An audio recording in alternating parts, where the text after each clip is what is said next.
Assalamu alaikum wa rahmatullah. Bismillah ar-Rahman ar-Rahim. Is everyone having a good time? No. Everyone's asleep. It doesn't matter if you're having a good time. Are we learning stuff in these days or not? That's what we're here for, right? Inshallah. Alhamdulillah. Yes, Qur'an and ideology. So today, inshallah, to give you an overview of what we're going to be discussing, we're going to talk a little bit about, I'm going to give you a couple examples, maybe one example of how the Qur'an is a book of ideology, first and foremost. Of course, it has do's and don'ts in it, but it's a book of ideology first and foremost. For that, we're going to quote one of our great scholars that's alive today. We're going to move on into what Allama Tabatabai says about approaching the Qur'an and what he has observed in his time, and maybe is what pushed him to write his tafsir. What he saw people were doing wrong when it comes to tafsir of Qur'an and understanding Qur'an and approaching it. And finally, what trap and what very dangerous, slippery slope one can end up on if the right methodologies are not taken when it comes to approaching the Holy Qur'an, and some of the problems that we have today that we're dealing with. This is what we're going to be going through today, inshallah. Please give me a salawat.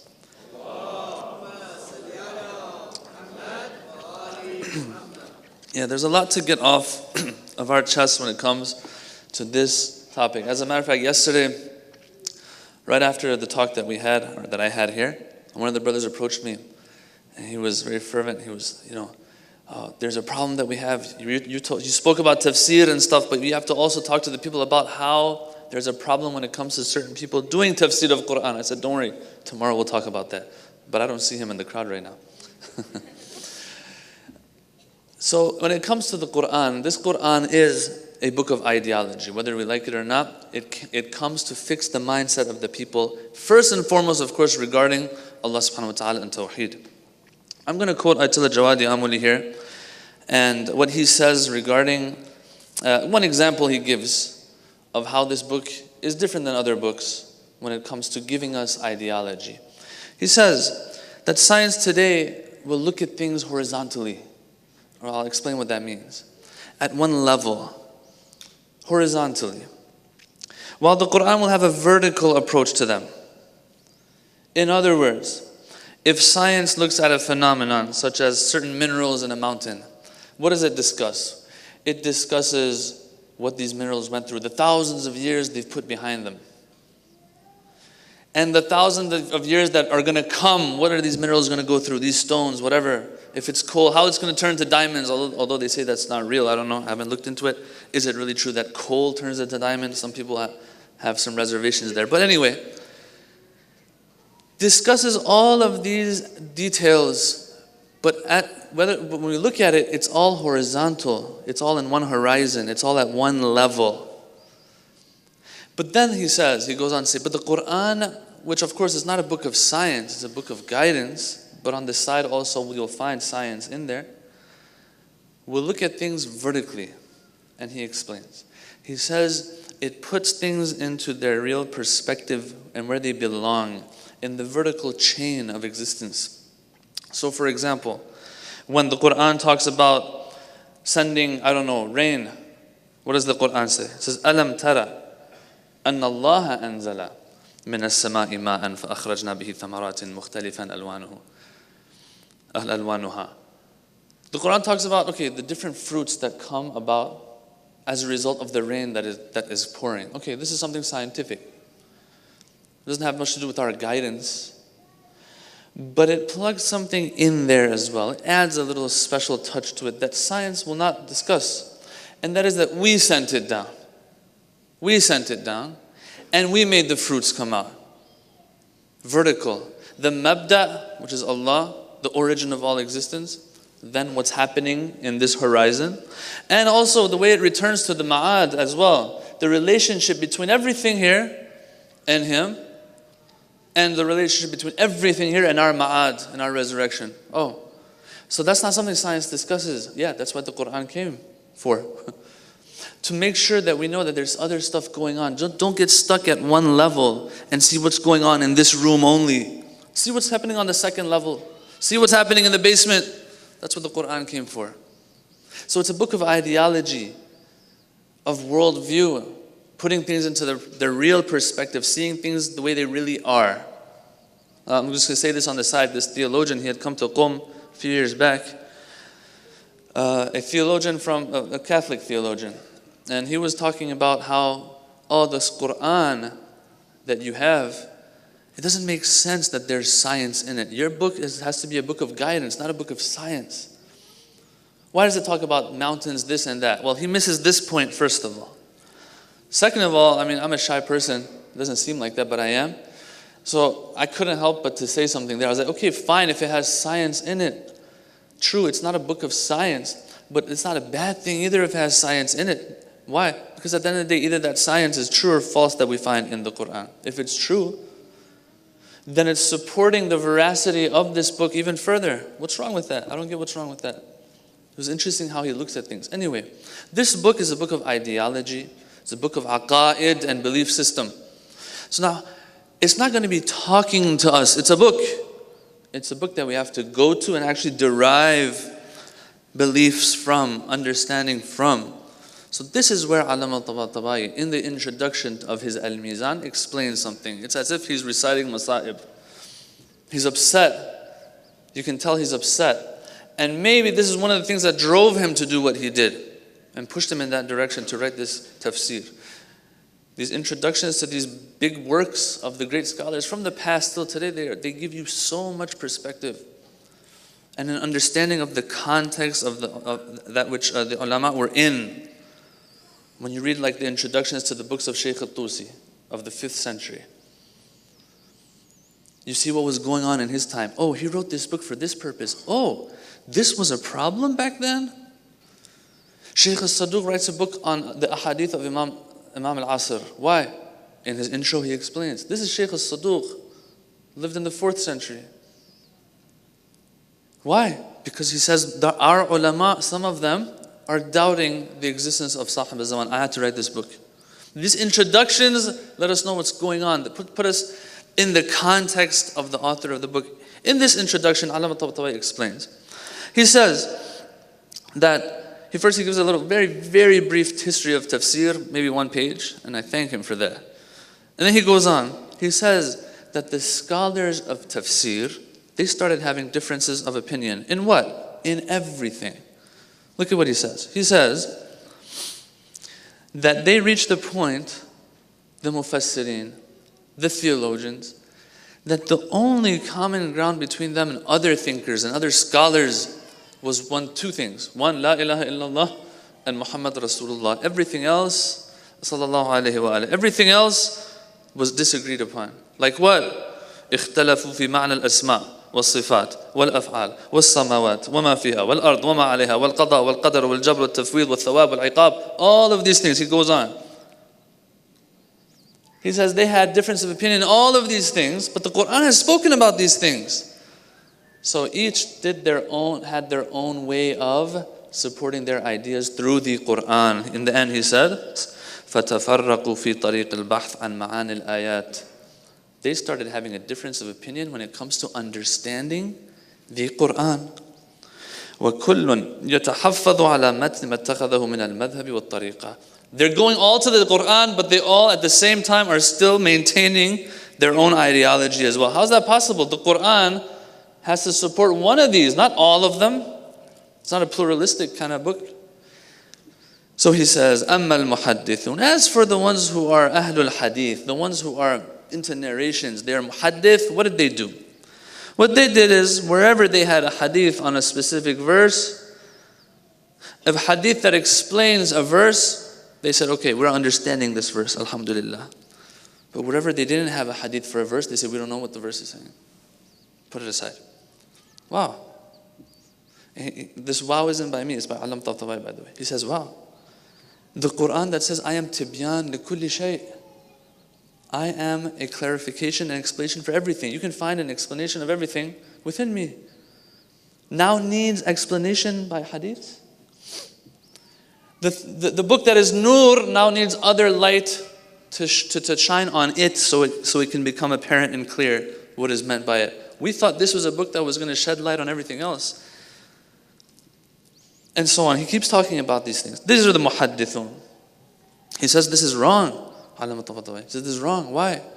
He says, how can Allah not want them to use their minds a little bit? Just go to hadith.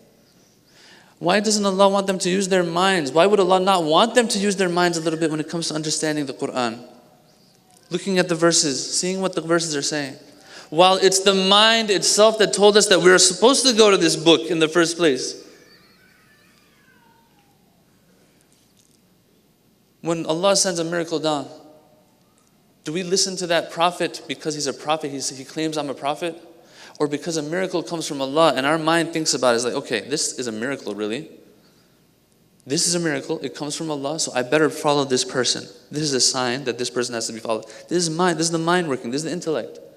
The mind, after hearing the Qur'an and thinking a little bit, the mind understands this is a book that has to be followed and the one who brought it has to be followed. The mind is the one that gives, they call it hujjiyah to this book. So the mind cannot be referred to after that either? At least to try to understand what it's saying too? It's a vicious cycle, they call it. So that's the muhaddithun. Mutakallimun, theologians, what did they do? He says they all went to the Qur'an and they used verses to prove their point in their own way. Yeah? Even till today, of course, this is not a very relevant example. He doesn't give this, but for example, the Shia will have certain verses that they'll say, this has to do with our imamat, the way we believe in it. You will have Ahlul Sunnah who will have their ahadith, their verses of the Qur'an that talk about the Muhajirun and Ansar, and they'll use that to prove that no. We will go to the Sahaba, for example. Every person has their arguments. Now some might be more true, some might be flawed. Every person has their own way. But the point is, everyone says, see, the Qur'an is saying what I'm saying. The philosophers, scientists, they all made sure that the verses are in accordance with their presumptions and assumptions. This is him reciting Masaib for us. The Mutasawwifa, the Sufis, the Irfanis, what do they say? Here, he raises his voice as if maybe he's shedding a tear or two, I don't know. With the Mutasawwifa, he says, they endorsed a methodology that gave people the audacity to do false ta'wil and interpretation, and they used poetic sentences and all types of false arguments to prove any irrelevant claim. Al-istidlal min kulli shay ala kulli shay. They used everything to prove everything. Example for that, for example, would be the fact that the Qur'an says, I created the heavens and earth, or we created the heavens and earth in 6 cycles. Sittati ayyam. Yawm doesn't always mean day, by the way. 6 cycles, days, whatever you want to interpret that as. Some say, oh, this is talking about the 6 levels of the spiritual development of the human being. That sentence and this sentence, not one word of them overlapped. Where did we get this out of that? Yeah, if you want to do tatbiq, if you want to identify this verse with something else, that's another thing. But what are the words of the sentences saying? If you open such a door, it's a door that you open to never-ending land. Anyone can say whatever they like. Here it's as if he's raising his voice, he's upset. It says, Al-istidlal min kulli shay ala kulli shay. Conclusion that he comes to is, he says, when you look into all of these different approaches, the mutasawwifa, muhaddithun, all of them, he says, we find a problem that is common in all of them. What is that? They all seek to impose their findings from outside, impose this onto the Qur'an. And then he asks a very important question. He says, are we supposed to approach the Qur'an and say, oh Qur'an, what do you have to tell us? Or is the question, oh Qur'an, what are you supposed to be telling me? That's the problem. And we can all resonate with this relate to this, because we see it today, mashallah. Just because the guy, both on the extremist side, the person who's exercising extremism will cite Qur'an and will have his tafsir. In the Sunni world, the Shia world, you'll see they'll have their celebrity speakers. And they will cite Qur'an and Quranic verses for some of the claims that they have. And you're just sitting there, you're like, wow, really? Is that even possible? This is tough. This is a problem. What problem? What is the danger? So what if somebody, it seems like this verse is talking about what I think. So what if I say this verse is talking about what I think? The problem is very grave. The problem is called at-tafsir bil-ra'i. There are certain things that Ahlul Bayt made sure to destroy. One of them, for example, would be qiyas. I don't want to get into that. Some of you have heard of it. One of those things, al-ifta' bighayr ilm. To give an opinion when I haven't reached certainty regarding that. Another one is tafsir bil-ra'i. They have destroyed these concepts. Let's look at some ahadith in this regard. Before I go to those ahadith, let me just say one thing though. Allama Tabatabai, when he says all of this, the philosophers this, the muhaddithin and ahlul hadith that, when you look into his tafsir, I'm saying this for those of you who might have, read Al-Mizan a little bit, and I don't want it to sound like this is an Al-Mizan session, but as I said yesterday, whether we like it or not, this book is intertwined with anything that we talk about when it comes to Qur'an. Examples will come from this book usually. So this is just an example. Just want to get this straight before I go on. Allama Tabatabai, for those of you who've read his book a little bit, you see that in the end of certain parts of his book, he talks about bahthun riwa'i, bahthun falsafi. Oh Allama Tabatabai, you're upset about how the philosophers, how the muhaddithun and ahlul hadith were bringing these things when it came into the picture when they're talking about tafsir, but you're doing the same thing in your tafsir. Bahthun riwa'i, bahthun falsafi. You have a discussion, a philosophical discussion at the end of this verse, a hadithi discussion at the end of that verse. The answer to that, brothers and sisters, is very simple. Allama Tabatabai, what he does is he tries to not make this mistake that we were talking about so far. Once he's done looking at only the verse and nothing else, then he'll say, oh, by the way, there's some hadiths in this regard. Let me bring it at the end of the discussion. So he will go surely look at the Qur'an only, and then once he's done, he says, oh, as a matter of fact, there's a philosophical discussion here too. Let me just mention that and explain that too. That's his job. That's why, as I said yesterday again, Ahlus Sunnah refer to this book. They've told me this. That's the number one tafsir we go to from your school at least. If it was going to be philosophical tafsir, they wouldn't go to it. He looks at the Qur'an itself. All right, putting that aside, let's move on. This trap, this slope of, we're talking about slopes and it's snowing outside, alhamdulillah. This slope, this trap of tafsir bil-ra'i is something that was destroyed by Ahlul Bayt. Because they know that this is a door to bid'ah, many bid'ah. Look at these ahadith that I felt is good to share with you. عن أمير المؤمنين عليه السلام قال رسول الله صلى الله عليه وآله قال الله عز وجل.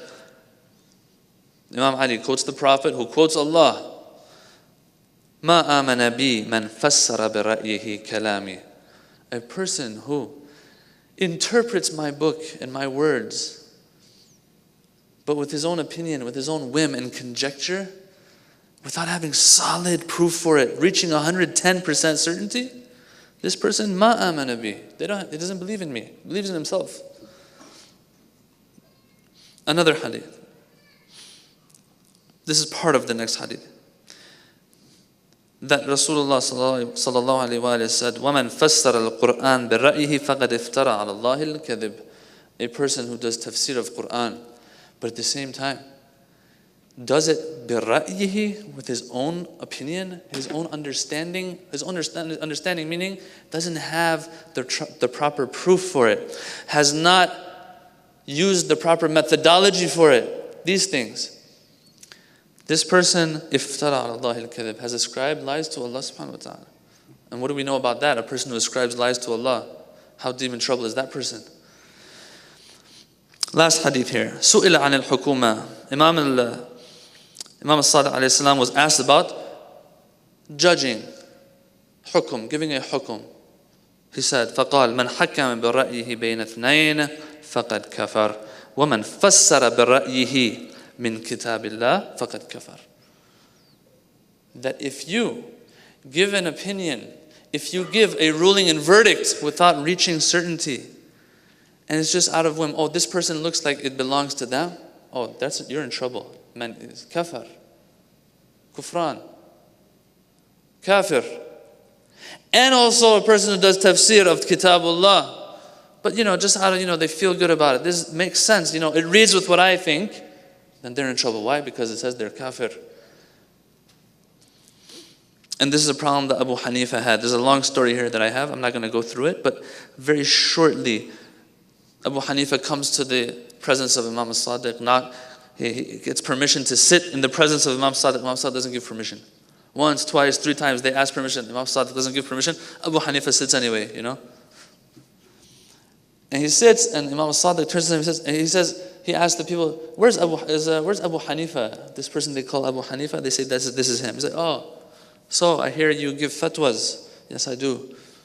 So tell me, if you get stuck in something, what do? This is the part we need. He says, I practice qiyas and go by my ra'i, my opinion. And the Imam gets upset, of course. And he says, do you even know Kitab Allah, haqqa ma'rifatih? Do you even know the Kitab of Allah properly, that you're going to be doing something like that? And he reproaches him for that. So now, today, we see the same problem. Of course, in this world of communication that we live in, we see the people, mashallah. The guy is a doctor, for example, the brother. And he will come out with some interesting stuff, but that's not what the Qur'an is saying, my friend. Why? Anything that's true doesn't mean the Qur'an has to say it. Yeah? Nowadays, you see all these hadiths that are being spread around. As a matter of fact, it's not the Imam who said it, it's like Gandhi who said it. But it sounds right. So we're going to say that the Imam said, the hand that crushes the flower but takes the fragrance or something. I don't know, I've never seen a hadith like that. Maybe, I don't know. But lots of hadiths that you're sure they're not hadith. It's nice, it's true. Why do I have to make sure that the Imam said it? The hadith have told us that your aql is also a rasul. As a matter of fact, it's the greater rasul that Allah has given you. My mind understands. My mind understands that this is good, this is bad sometimes. I don't have to make sure that I impose it onto the Qur'an. A brother came to me happy, he's like, yeah, I found a verse in the Qur'an, it implies reincarnation. I was like, dude, thought the Qur'an came for other reasons to destroy these ideas. Implies reincarnation. To the extent our ulama are so sensitive about this issue, they have discussions in their books. A faqih, a marja wants to give a fatwa. Okay? This fatwa that he gives is based on a hujjah. He has solid proof for it. He wants to give this fatwa. There's a discussion in usuli books, jawazul isnad ila shari'. Now that I have solid proof that this is what the ruling that we have to go by, I have proof for it. I have hujjah for it. I won't be held responsible on the Day of Judgment. But is it necessarily exactly right? Not sure. So here they have a discussion on jawazul isnad. Can I attribute such a thing that I have a hujjah for? If Allah on the Day of Judgment asks me, why did you say that lobster is halal? Although it's not, I'm just saying. Why did you say it's halal? He says, because of this hadith, that hadith, this reason, that reason. Okay. By the way, it was haram. Just letting you know, he says, Allah will tell this marja. I'm just saying. But since you had a hujjah, you're not going to be held responsible. So sometimes you have a hujjah for a ruling, for something that you're saying and attributing to Islam. You have a hujjah for it. But still, you're not 100% sure. This is a discussion they have. Wow, they go this far that when they have a hujjah, can I still say, this is what Allah says? This is what Islam says? I don't know if I'm getting across this point. The exact opposite is happening today. I don't have hujjah for what I'm saying, but what do? Yes, assalamu alaikum wa rahmatullah. Bismillahir rahmanir rahim. Islam says this, Islam says that. It's interesting, when it comes to the Christians and Jews, they say, I think this is the case. It seems as this or that. But when it comes to the Muslims, mashallah, everybody, Islam says this, Islam says that. It's interesting. One of the ulama was saying this once, that this is one of his observations when it came to dialogue with other scholars from other religions. That he said, I noticed, or they say that we've noticed, they say about us, that this is how you are. When we want to talk about our religions, we're very cautious. MashaAllah, you guys, of course they don't say MashaAllah. You guys, when you say something, you say Islam says this, but then when we go look, we see it's not mainstream, it ain't nowhere, no stream at all. We can't find it anywhere. These are the times that we're living in today. For a Muslim and in Islam, brothers and sisters, it seems, even if what we say is right, even if it turns out that this statement that I'm making on behalf of Islam was true, if the method that I used to get to that was the wrong method, I will be held responsible. Look at Islam. Look at Islam. If your fatwa was right, but you used the wrong methodology, you will be held responsible. أَفْتَى بِغَيْرِ عِلْمٍ. I wasn't sure, but oh Allah, it turns out that lobster was haram, and I told everybody it's haram. Yeah, but your reason for saying it's haram because it's so ugly. Lobsters are ugly. That's why you said it's haram. That's not the right methodology. You had to have textual, scripture-related proof for it. You didn't. So even though your fatwa was right, you're going to be punished, and so whose fatwa was wrong will not be punished and will not be held responsible. Yes, in Islam, it seems not that the ends not only don't justify the means, and that's what bid'ah is all about. Not only is that the case, that the ends don't justify the means, sometimes and a lot of times, if not always, the ends are the means. The ends are the means. How I get to something, how I achieve something is what Allah wants to see me do. And Allah is going to be focusing on and rewarding or punishing me for. Inshallah, we keep all of that in mind. Nowadays, we're seeing this all over the place, mashallah. The jur'ah, the courage to speak on behalf of Islam. We see it a lot. The brothers and sisters have to now, slowly, we have to raise our level so we can identify who is real and who is not real, who is speaking out of conjecture, whim, tafsir bil-ra'i, and who is speaking based on solid proof. Inshallah, a'adana Allah wa iyyakum, wassalamu alaikum wa rahmatullah, salawat.